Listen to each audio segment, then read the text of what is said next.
tired of love songs, tired of love songs, tired of love songs, tired of love. Just wanna go home, wanna go home, wanna go home. Whoa. So tired of love songs, tired of love songs, tired of love songs, tired of love. Just wanna go home, wanna go home, wanna go home. Whoa. Party, trying my best to meet somebody, but everybody around me's falling in love to our song. Yeah, hate it, taking the shot 'cause I can't take it. I don't think that they make anything that strong, so I hold on. Hello， 大家好，歡迎翻嚟我嘅 channel。大家今日見到嘅我呢，就已經係出咗 placement twice 嘅我啦。咁我哋今日呢，仲要升級咗我哋嘅器材，咁啊多咗個咪，咁希望大家可以聽我講嘢聽得更清楚啦。咁所以就靠大家繼續支持我嘅製作，就可以升級更多器材啦。咁我就去拍啲更好嘅片啦，耶！咁啊，如片頭所見啦，咁我哋今日呢條片咧就終於係嚟講 placement 啦。咁我嚟讀呢個 UEA 嘅 Dietetics 咧，都已經讀咗1年多數個月，咁啊出咗2次嘅 placement 啦。第一次咧就係喺 Norwich 出翻，第二次咧就去咗 Cambridge 啦。咁咧，首先我就同大家講咗大家會最 concern 嘅錢銀問題啦。咁因為我哋係 international 嘅學生啦，所以我哋係冇 NHS 嘅 funding， 咁所以咧，如果係要 commute 去第二個 area 出 placement 咧，我哋係冇資助嘅，非常不幸地。咁我第一次咁留翻喺 Norwich， 咁啊喺我學校附近啦，咁我又自己住學校附近，咁所以就冇呢個 concern 啦。咁我有陣時會搭車，有陣時行路翻工。第二次去 Cambridge 嘅話咧，咁就好彩，我就 apply 到呢個醫院嘅住宿啦。咁所以咧，比起出去做 Airbnb 咧，係會平一半到嘅。咁啊，大概我一個月嘅租嗰陣時係491磅一個月啦。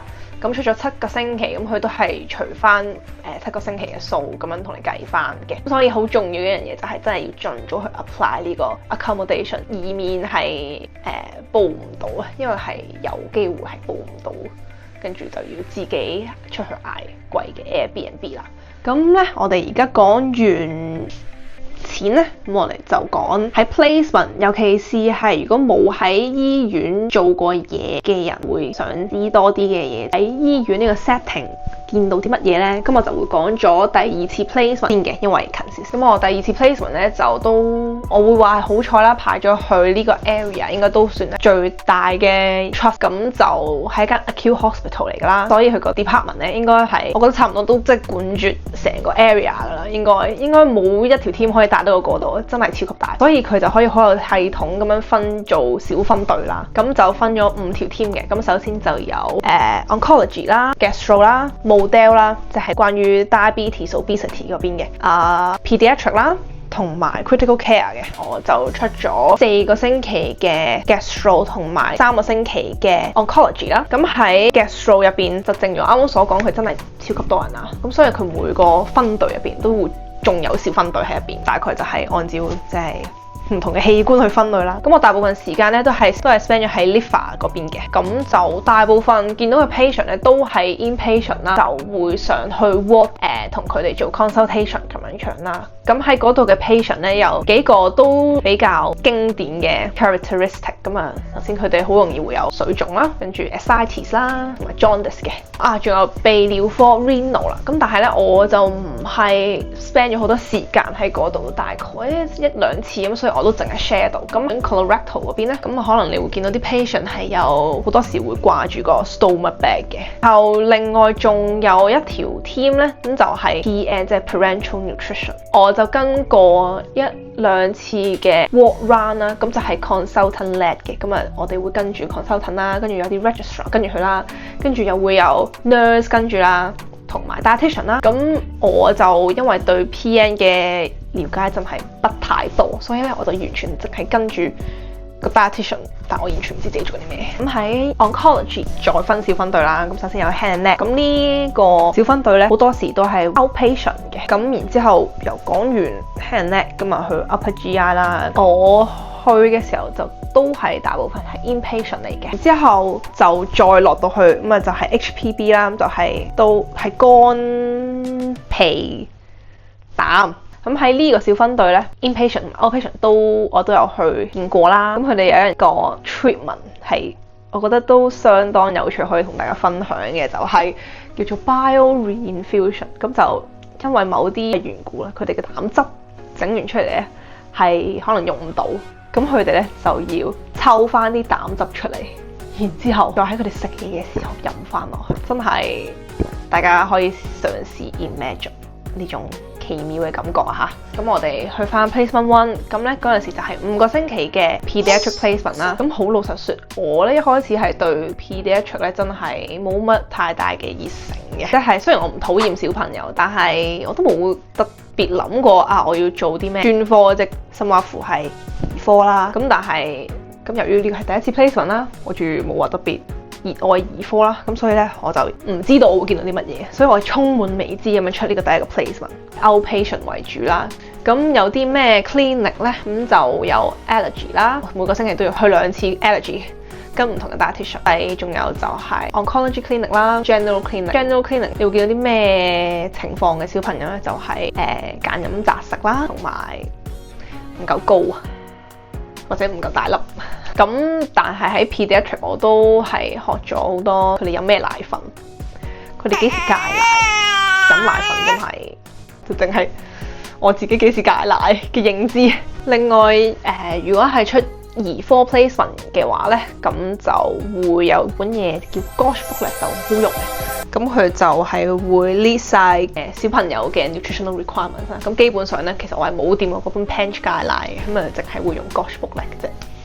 好，咁講完2個 placement， 見過啲咩類型嘅 patient 之後，咁我哋就嚟 compare and contrast 一下2個 placement 之間嘅分別啦。有樣嘢係好大分別嘅，就係第一間醫院係手寫 notes， 第二間醫院係電腦 notes。雖然我會話有90% 都係 electronic notes 係屌打咗手寫 notes， 咁但係咧都會 depends on 個 setting。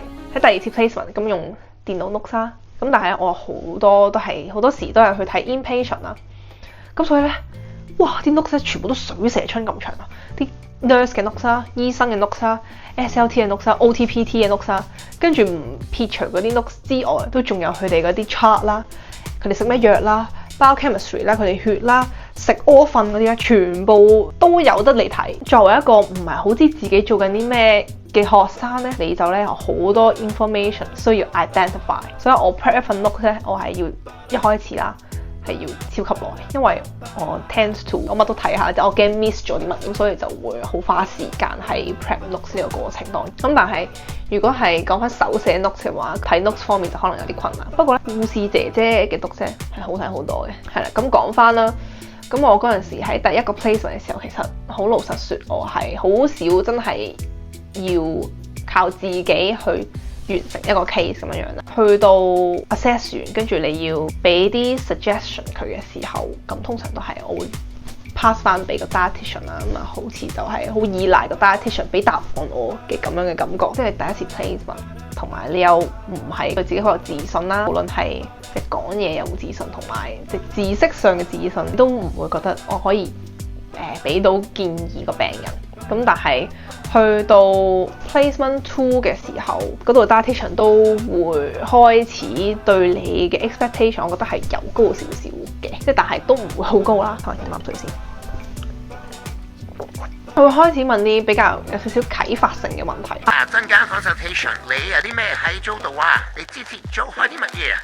你有冇啲咩想再租多啲啊？咁如果係 prep notes 嘅時候，咁個 dietitian 就會問啦，點解你要寫低呢個 biochemistry 啊？點解你要寫低科學化？你覺得呢個係咪好重要啊？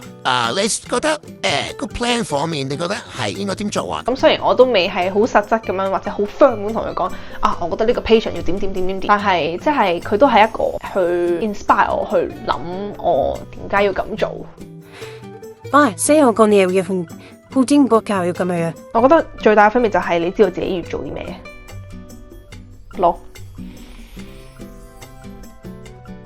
係啦，都有人問過我話，即係出頭2個 placement 會唔會好難啊？咁其實我覺得頭兩個 placement 主要都其實係想幫你去 build up 嗰個 confidence 去同病人講嘢啦。而喺對你知識上嘅要求呢，我覺得呢度嘅 dietitian 呢唔會話好高要求嘅。有樣嘢我覺得比較難，我好難俾反應佢哋，即係我唔係好識俾反應佢哋。出咗 placement 之後呢，我先發現有樣嘢好大鑊嘅，就係成份工嘅嗰個精髓啊，就係要你去同人講嘢，係咁講嘢，即係對人類保持一個好奇心，係咁嘅問題。但係咧，我個人呢，其實唔鬼中意同人講嘢嘅，咁我就懷疑人生啊，點解我嚟咗呢度嘅 ？Why am I here？ 好 obviously， 我哋係唔可以嗰個對答唔可以好似 native 咁 natural 啦。咁但係我覺得大部分嘅 patient 咧都好 nice 啦，同埋即係佢哋會願意同你重複嘅。有啲特別好嘅 patient 話，即係佢會見你學生，即係佢都會好幫你，好配合你。咁但係如果喺對答上邊，有一個蠢啲嘅方法啦，咁就係呢個直接聽啲 dietitian 點同佢哋對答，即係照 copy 佢哋啲字眼。咁你講下呢，咁就我覺得係會有幫助嘅。另外仲有一條問題呢，就係點樣去 prepare 個 placement。你永遠都唔會 feel prepare to 呢個 placement，因為你連第2日見咩 patient 你都唔知，你點會成個 placement feel prepare 呢？其實我覺得係冇可能做到，再加上 UEA Dietetics 冇考試啊，冇一個外在嘅力量去推動你去背書。當然，如果我係一個好勤力嘅學生，我自己背書，咁我冇呢個問題啦。唔係好不幸令我唔係一個超級勤力嘅學生啦，我冇背書啦。咁所以其實一開始出 placement 嘅時候，我覺得係會覺得自己乜都唔識。咁但係隨住你出緊 placement 呢個期間，你會即係慢慢地你就會大概 expect 你會見到啲乜嘢 patient，你就會大概有個方向去知道你要溫邊一度嘅書啦。唔想再俾咁多溫書嘅提示，但因為我真係唔係一個學霸啦。咁你去到嗰陣時先溫咯，我建議係講完好似冇講咁。如果齋計我呢一科嘅 curriculum 咧，我覺得係佢唔會幫到我 feel prepare 去呢個 placement 嘅，因為佢平時教啲嘢又唔係好深入，又唔會話好 practical。咁除非係有陣時有啲即係 dietitian 嚟講書，咁佢哋會有啲比較 practical 嘅方面去切入嗰個 topic。咁但係 most of the time 咧都唔會係好幫到我出 placement 嘅。佢哋對學生係好包容嘅，即係你唔使驚做錯。其實最緊要嗰樣嘢就係你放膽去試去講咯。雖然我咁樣講咧，好似好雞湯，變咗做 Captain America。即使啊，我覺得自己英文好差，好驚同人講嘢，但係我知道我一定要講嘢，所以我都要逼自己去講嘢啊！即係唔使怕做錯嘢咯，因為就算我哋講錯嘢，個 dietitian 會幫你好圓滑咁樣包翻底。咁當然擦係擦咗少少噶啦，咁但係即係最緊要係你敢嘗試踏出嚟嘅第一步。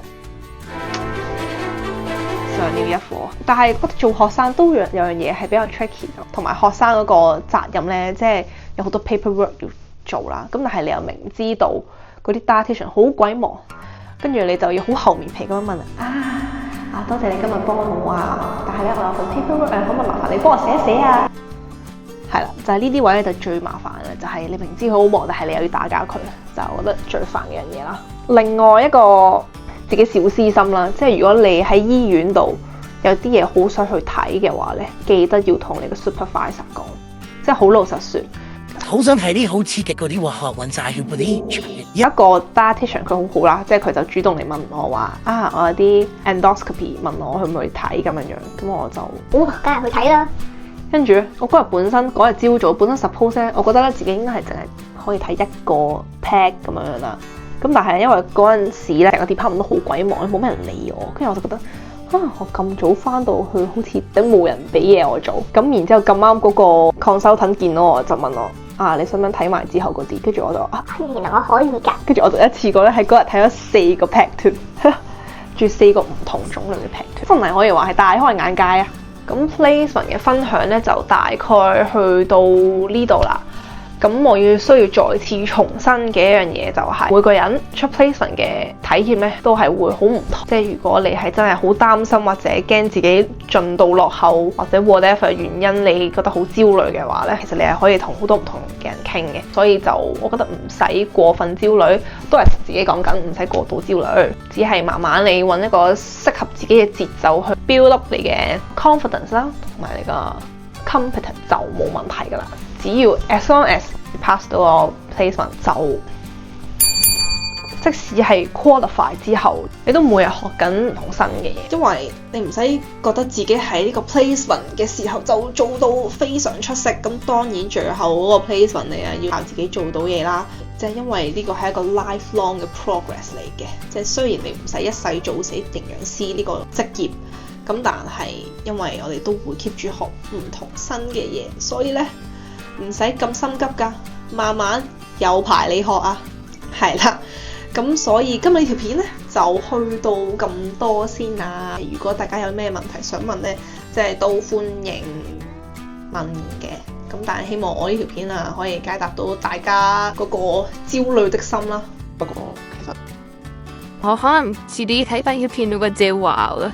記得 comment、like、share 我條片俾你嘅朋友仔睇，俾你想讀 dietetics 嘅朋友睇。咁呢條片呢，我哋就去到咁多先啦。我哋下條片再見啦，拜拜。Testing，而家冇電啦個咪，哈哈。